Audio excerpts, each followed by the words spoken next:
A quick new idea daily from the world's greatest TEDx talks. I'm your host, Atosa Leone, and this is TEDx Shorts.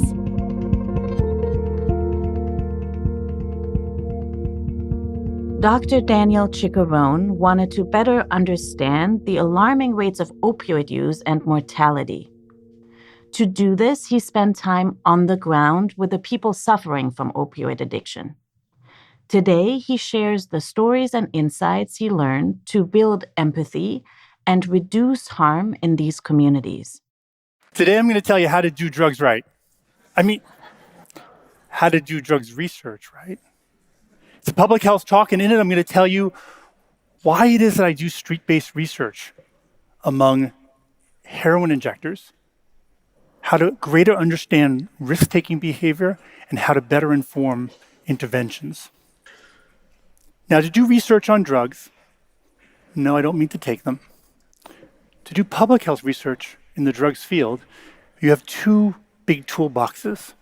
You've got quantitative approaches and qualitative approaches. On the quantitative side is epidemiology. It's going to give us the landscape view, the who, the when, the where. But epidemiology has difficulty with context. It has difficulty with causal mechanism.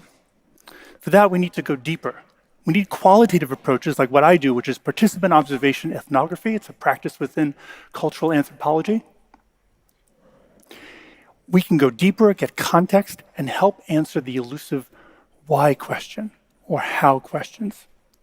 For that, we go down to the street. We're going to go to the abandoned side of town, to its margins, into the abandoned buildings and the factories. And when I say into, I mean into. We're going to go up the stairs.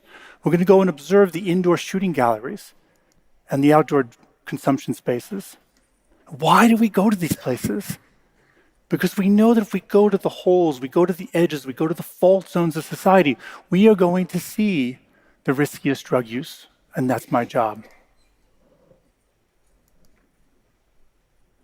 How do we do this? We work collaboratively. We will interview folks in natural environments, on the streets. We're going to invert power as much as possible. We're going to get down to their level. We're going to treat them like experts and ask them about their lived experience. We're going to show our concern. We're going to give them our respect. We're going to ask questions without judgment, because that builds rapport. That builds trust. We get shown stuff. We get taken places. We'll do some audio and video recording with permission.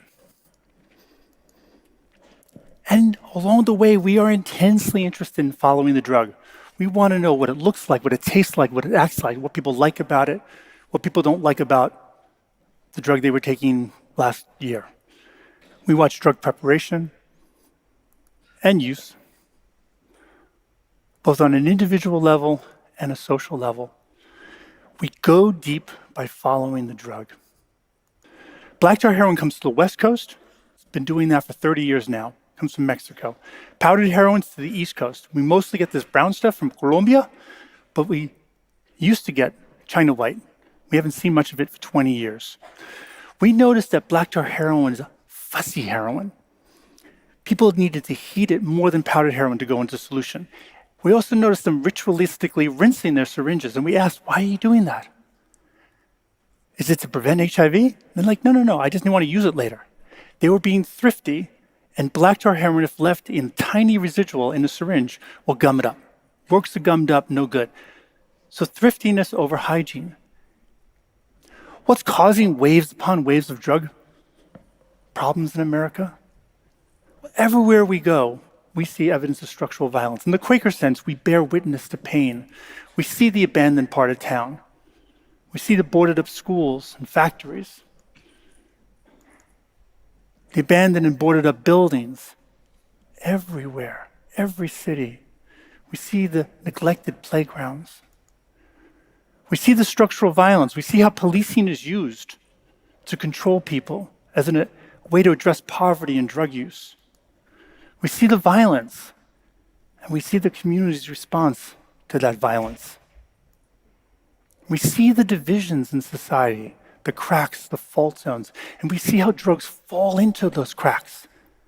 We witness collective pain, and we see that the drugs are collective self-medication.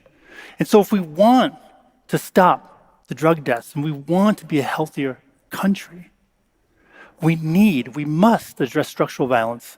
We must advocate for social justice and reduce inequality. Building trust, telling stories, bearing witness, fighting stigma, advocating for social justice. This is how you do drugs research right.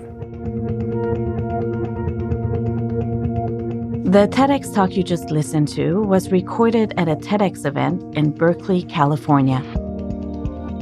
All TEDx events are independently organized by volunteers who believe in TED's mission of ideas worth spreading. Special thanks to the organizing team at TEDx Berkeley. Want to listen to more TEDx talks? Visit our website at ted.com/TEDxShorts. I'm Atossa Leone. Thanks for listening, and see you tomorrow.